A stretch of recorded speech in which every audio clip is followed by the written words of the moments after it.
So the Architect Studio Project Magnet formula, what is this all about? What is different from all other presentations that I've given before? And the truth is that most architects don't realize that, or maybe they do, that we have loved ones that we need to feed, overheads that we need to cover. And that's the baseline, right? Architecture, as wonderful as it is, as a career, is a way for, I would say, 98% of us to earn money. So we need to take it seriously. So that pressure forces us to find real, reliable methods to generate income. And we can't base our career on hope.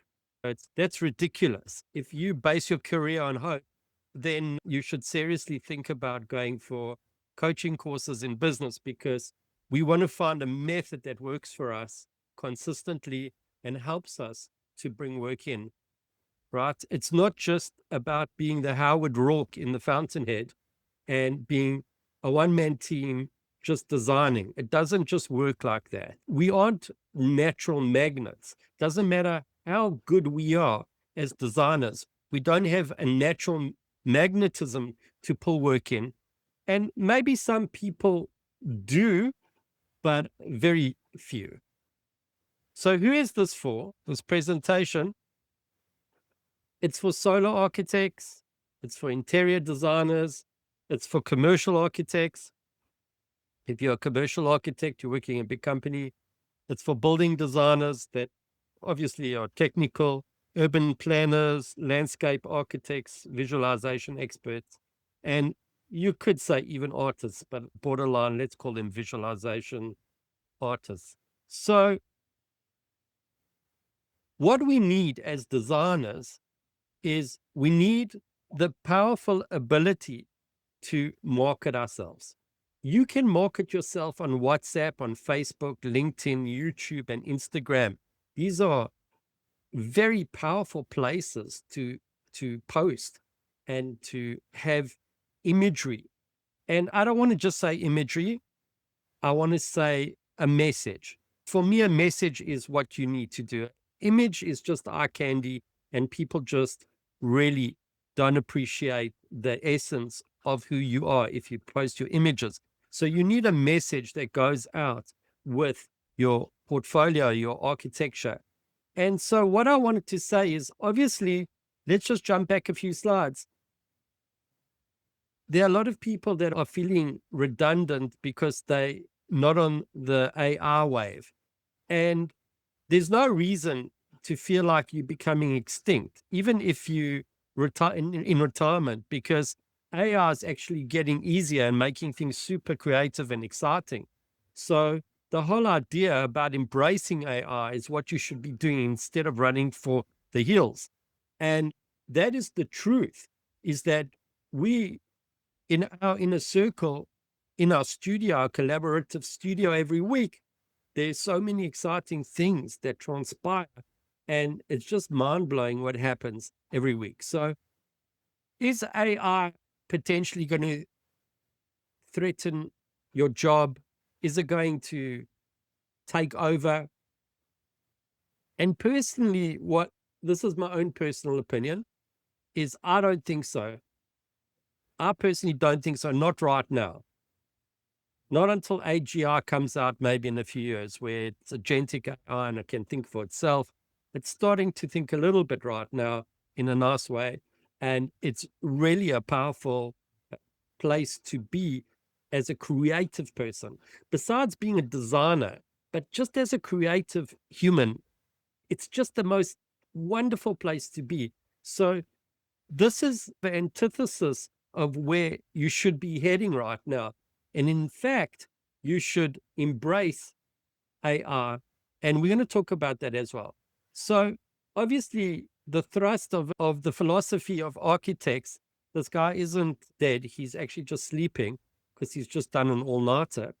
But this whole idea of working through the night is a thing of the past, and it will be completely a thing of the past as soon as AI kicks into the 3D software world of design and presentation. Presentation right now has become a lot quicker.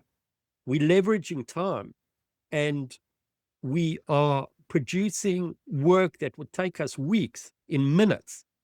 And so this whole idea of burning the midnight oil is going to be very soon a thing of the past. Obviously, guys that are using Revit and designing are still staying up late at night, but that's also going to change very quickly. So we spoke about marketing, and that's where we left off before we jumped into the fears of most architects. But the whole idea this was never just about design perfection. It's about survival through design excellence. We need to generate clients that have projects. So the whole idea is to get in front of people that may be looking for you. Sharing and marketing, driving potential customers through our social networks. Now, we all have social networks, and I'm going to go back to the diagram now to give you an example of how that works.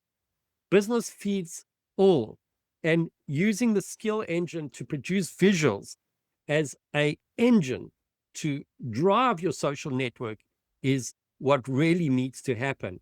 And that's what the project magnet formula is all about. So let's take a look at a typical network. So this is an individual on the internet, but it's not only about an individual on the internet, it's about you in your social circles, your family, your friends that you already know. Your close proximity of inner circle is your most powerful leverage. A lot of people think, oh, I'm going to go viral, I'm going to do this, I'm going to do that, I'm going to target the world.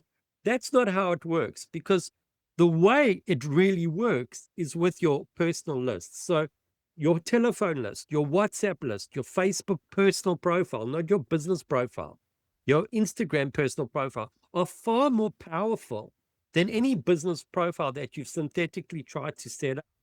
So the people that know you already, and what I'm saying is that you may have worked with someone 15 years ago, and you haven't spoken to them for 15 years. That is the person that I am trying to target in my social campaigns, right? And it happens, let me tell you, it's extremely powerful. The problem with big accounts like Facebook and Instagram sometimes is that they filter information. So they're monitoring information, and they can be blocking you as well. So for me, like WhatsApp and my personal Facebook profile have been the most powerful leverage that I've managed to get from the internet, and using a YouTube link. Just simple stuff, not this complicated. Whoever this guy is, he's an architect, but this would be your first circle, right? And what happens when you market online, or in reality, it could be at a coffee shop, but let's talk about WhatsApp or Facebook right now. And so you may have a new project that you send out on your profile, and this particular guy sees it and he goes, wow, that's pretty amazing. Because why is it amazing? Because you've leveraged AI. You haven't done your traditional work that you used to do. Your portfolio looks like it was done by like a team of 20 people now. So the work that you've created is on a completely different level. So what happens is he may tell this guy about you. He may not be interested, but he may share your work with this guy, and this guy might share your work with someone like on the other side of the planet that doesn't know you. But because it's a referral, so weird things start happening. So this lady might introduce this guy, and this guy will refer someone there, and maybe it will happen again. And this is randomly what starts to happen with your inner circle. So your inner circle is super powerful, but they're going to start sharing information about you. Why? Because your work is unbelievable, because you used AI. Average work doesn't have any leverage. It will just go off on the edge. People will lose interest in that quickly. But if you've got a message when you're marketing, like for instance, you wouldn't send out a building that you've done, an image of a building, without any information. You might have designed a house that accommodates nature and the sun and contextual regionalism, and it's got a certain style. And so you want to position yourself as an expert, and that's what you're going to be doing. And the business side is not very complicated. It just means you need to produce great stuff. Skills are the engine. Skills are the key to everything, right? So Norman Foster sitting over here, he says the pencil and computer are equally, okay, I put the computer in. He says the pencil and pen are equally as dumb. They're only as good as the person driving them.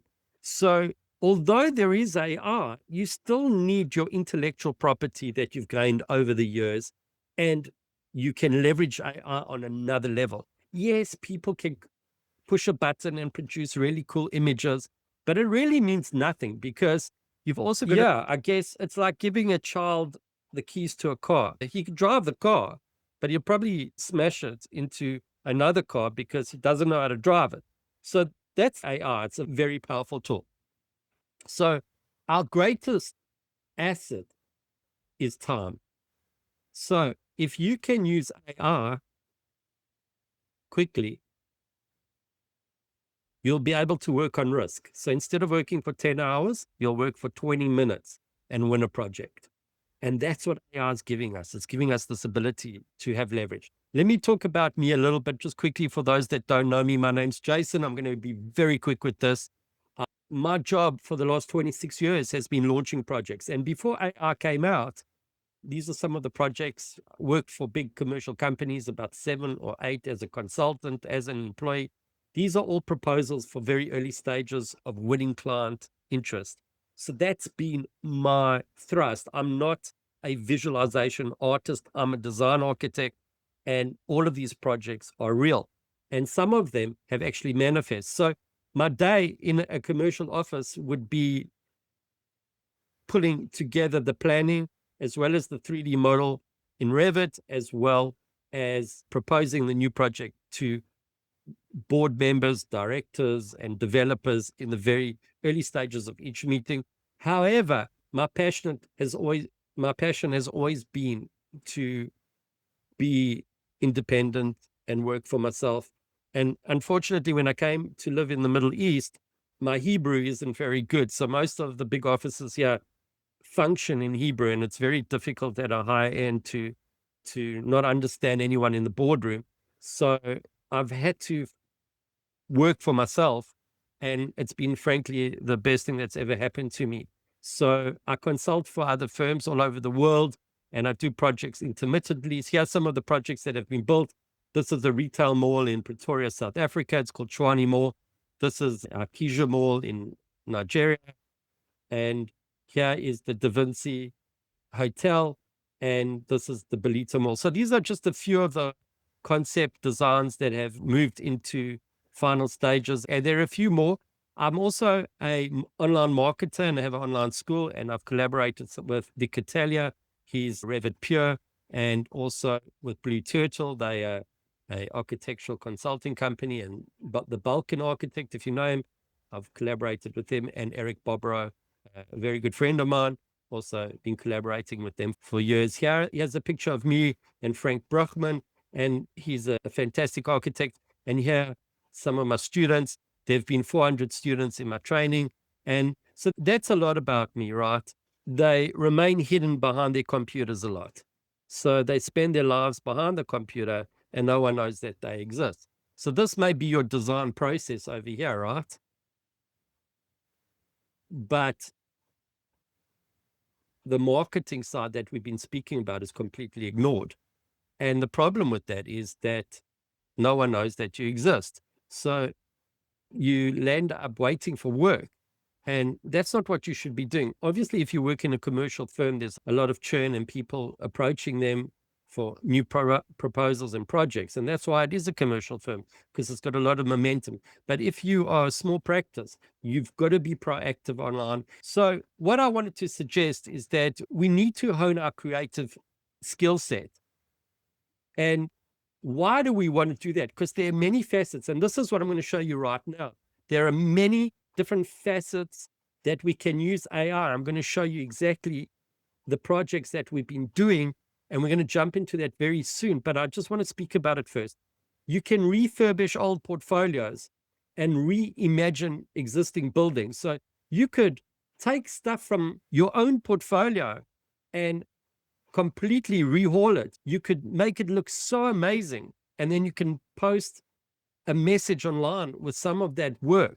You could also take photographs of buildings, and you can offer ideas to developers or to building owners, to restaurant owners. If you're an interior designer, any interior, any exterior, you can upgrade with AI. It's a powerful tool, and it can help you bring business in, right? So you've got to look at it as an acquisition tool. And I'm going to reiterate it so many times because that's what it's about. Bring new and old buildings to life. You can take a photograph of a dilapidated building, feed it into AI, and get some amazing stuff out. It's essential to be able to 3D model. You need to have 3D modeling skills to be able to preserve the design content. But there are two sides of AI. The first side of AI, and I'm just going to show you a slide further up here, but the first side of AI is that it's unbelievable for ideas. So it's got the ability to produce conceptual ideas unlike anything I've ever experienced before. And we're going to take a look at that as well. But the other side of AI is that there is the ability to control it.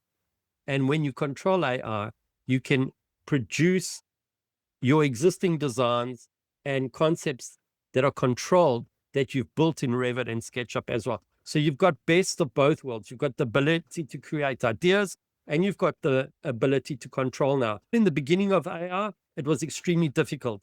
Video animation.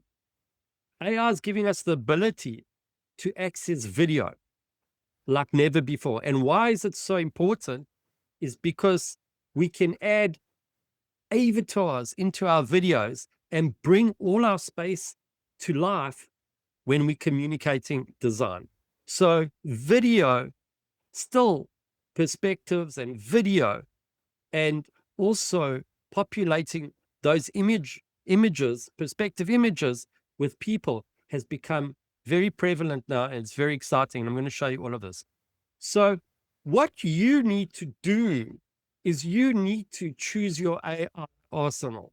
And it's very sort of confusing to know how to do that because everyone's promoting different applications online, and they all are using either one of these, and there are a lot more. I'm just putting a few, but these are language models.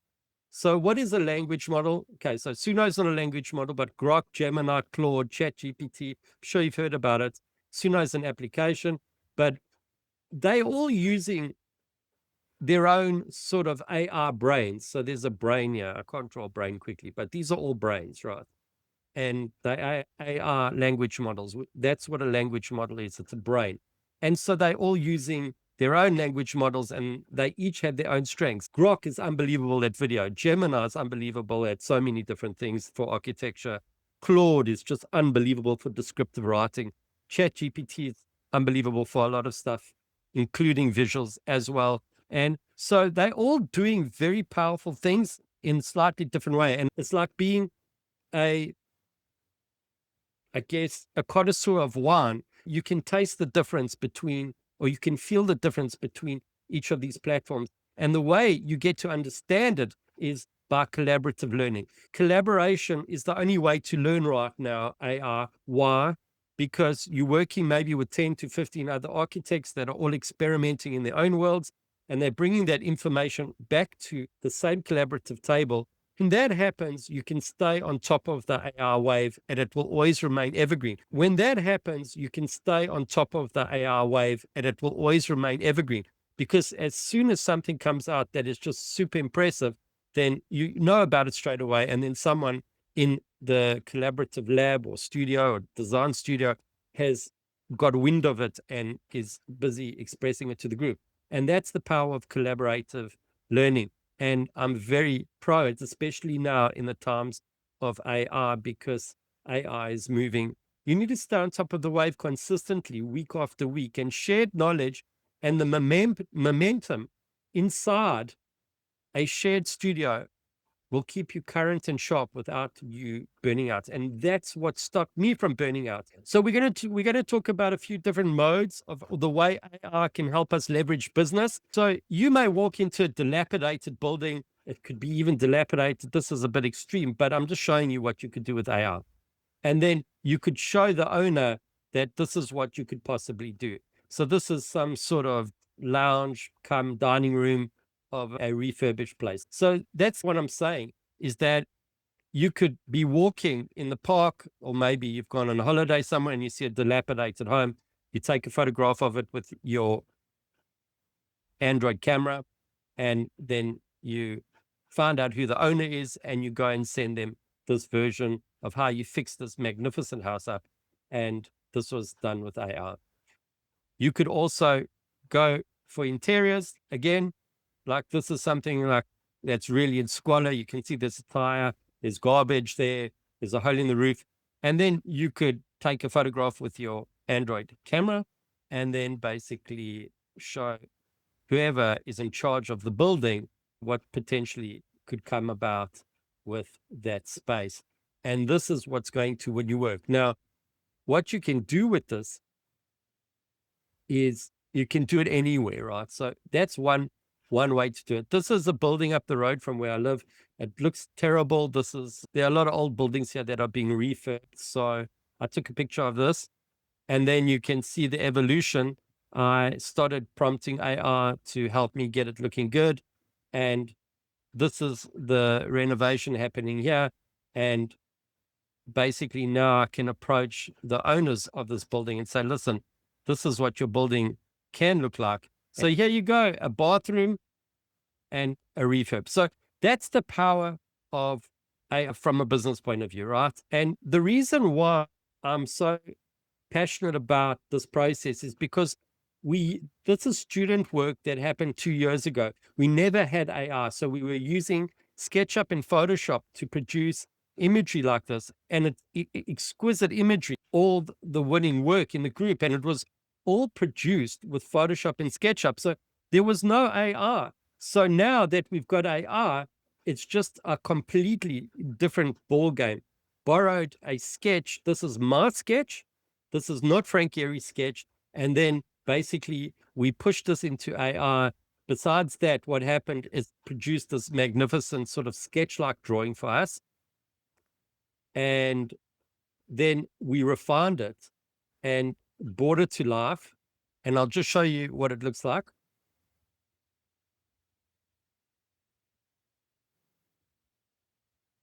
So you can see how incredible it is.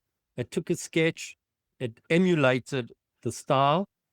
And when you take a look at the building, it's just absolutely mind-blowing, incredible. And I'll just go through it slowly so you can see that it's pretty consistent, right? Take a look at that. Look at these forms. It's just incredible. So you can prompt AI to produce extremely complicated geometry. And not only that, AI is starting to put sections in place based on that geometry. It's still struggling with dimensions a bit, but proportions it's really good at. And it's producing some technical sort of drawings that pick up on all the lines and shapes in an organic way, which is completely beyond amazing. So let's take a look at this. It also produced some interior spaces for me based on my sketches. This is not Frank Gehry. This is from us in our studio. And you can see how incredible it is. You can basically do anything. Let's just go and take a look at this. This is another interior. And you can literally do this in 20 to 30 minutes. And you can hook up a concept and go to the meeting. So it's just absolutely incredible. And I'm always blown away. Let's just quickly take a look at this one. This is elevations done in ChatGPT. And it took my design, this particular design, and it managed to create these magnificent elevations with such precision. If you take a look at the 3D model, You can match it all up. And this is an organic building. You know how difficult it is to create an organic building? Have you ever tried? This is a traditional render of the building, but once we push it into our applications to make it look wonderful, this is not AI, but this would be the final result. So an extremely important thing in the world of architecture is creating the connection to your design by using human scale. Without human scale, you're nowhere. Your clients cannot understand your building. And without these elements of entourage, there's a lack of connection between you and the client. So AI is helping us push that. Take a look at the plants, take a look at this elderly couple. You can even see their age and just how magnificent this is. It looks like it's been hand painted and with light watercolor. It's just absolutely incredible. So early projects, this is an aerial view of the same project. And it just knows how to cope with the trees, the surrounding context, and the 3D model. But we prompted it that way. So very cool. It's even got someone swimming in the pool and so on and so forth. So it's got a tree in blossom, and it just looks like a great summer's day to go and have a dip in that swimming pool. So this is the Revit model. That's what I received. This is the type of model that you can obviously use with AI. And then you could do photorealistic renders. This is a photorealistic render, but I opted in for more of a watercolor look and feel. And there you go. So it even put the context. So you can see the buildings in the background, the fabric of the city. So AI is so clever that it knows how to help you when it comes to these things. Take a look at these magnificent palm trees. Gosh, you can reach out and touch them. And it's just that level of human touch. It's so ridiculous that I'm saying this, but I'm saying that AI is giving us the human touch. It's incredible. The antithesis of what you would think, but AI is bringing the human touch back to design. Design architects and building designers that couldn't do this before can now do it. And it even looks warm. Has another image, the same sort of angle with a sort of look and feel of watercolor. It's just picked up on the shadows and you feel like you could be there. So I'm just saying the emotive side of AI is just absolutely wonderful. Take a look at this road. It looks like it just rained. The reflection, the tree, it's just so sensitively done. What we can do is we can also do plans. So if you have a rough CAD plan, you can make your CAD plans look like this in minutes. Take a look at this detail. So this is a proper CAD plan. I received the DXF. I think I have the DXF in this folder, and I'll show you the image. But if you can render a plan like this, it might take you about 5-6 hours to do it by hand if you even know how to do it. But with Photoshop or whatever render software you're using. And here's some more plans from the same scheme, just different units. And this is what I was given. And that's the evolution of this plan to that level. So it's just an incredible. This is a chapel that was generated through using Midjourney, generative AI. I wanted an eclectic cacophony between glass and an old sort of English chapel. And it gave me a whole lot of iterations. This is what it came up with. And then basically put it into another AI language model and generated technical drawings as a concept. And I'm not kidding you. This took me about 10 minutes. I'm not kidding. And if you want to do it, you could learn how to also do this for yourself. Sometimes it lacks accuracy, but most of the time it's great for early meetings. You can pivot off all these drawings and you could move a project forward extremely quickly. The whole idea is to be a catalyst. Ideation is the quickest way to do it. What it means is there's no formal design yet. It's pre-concept, and you may be going to a meeting. I'm going to show you what these images look like. It's absolutely incredible. take a look at this. So this is an idea of an entrance of a home in Ibiza, which is an island in the Mediterranean, very fancy island where people build amazing stuff. But this actual image went viral. It got about 70,000 views. But the use of material you can control, the use of colors you can control, and the use of vegetation you can control. But the rest is abstract, and it generates a lot of different versions. So, but context, vegetation, climate, it's very controllable. So you can see there olive trees. These are olive trees because it's a Mediterranean climate. I specified Ibiza, which is in Spain. It's an island off the coast of Spain.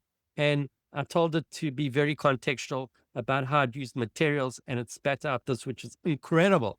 Here's another, it's a house on a cliff. You can see the seascape in the background. This is all idea-based. You can see there are no people in this perspective yet, but I can use AI and populate it with people so that there's some sort of connection between the viewer and the image. Imagine this, and I want to go back to a slide in Miro right now, and I've been waiting to do this all night because it's so important.